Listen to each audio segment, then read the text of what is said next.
काल पुरुष की कुंडली में तीसरा भाव और छठा भाव दोनों बुध के अंडर में होते हैं, यानी मिथुन राशि और कन्या राशि।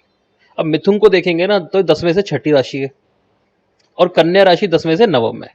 यानी हमारे प्रोफेशन में आने वाले हर्डल्स, परेशानियां और प्रोफेशन का विस्तार करना, ये दोनों चीजें बुध के अंडर में होती है।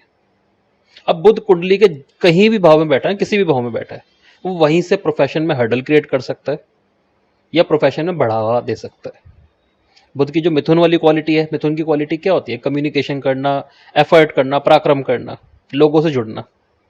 तो बुध जिस भी भाव में है ना, वहां के गलत लोगों से जब आप जुड़ते हो, जैसे पंचम भाव में है तो गलत अफेयर्स में आप पड़ जाते हो, नवम भाव में है गलत गुरुओं की संगत में पड़ जाते हो, तांत्रिकों की संगत में आप पड़ जाते हो, तो आपका प्रोफेशन ना कहीं डूबना शुरू हो जाएगा।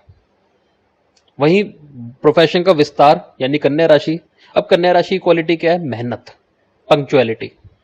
और बुध कुंडली के जिस भी भाव में है ना, उस भाव की यदि आप पंक्चुअलिटी लेते हो, पहली तो बात क्या है? कम्युनिकेशन गलत नहीं करना। दूसरी क्या है? उस भाव की पंक्चुअलिटी लेते हो, तो आपका प्रोफेशन अपने आप ही विस्तार को प्राप्त करता है।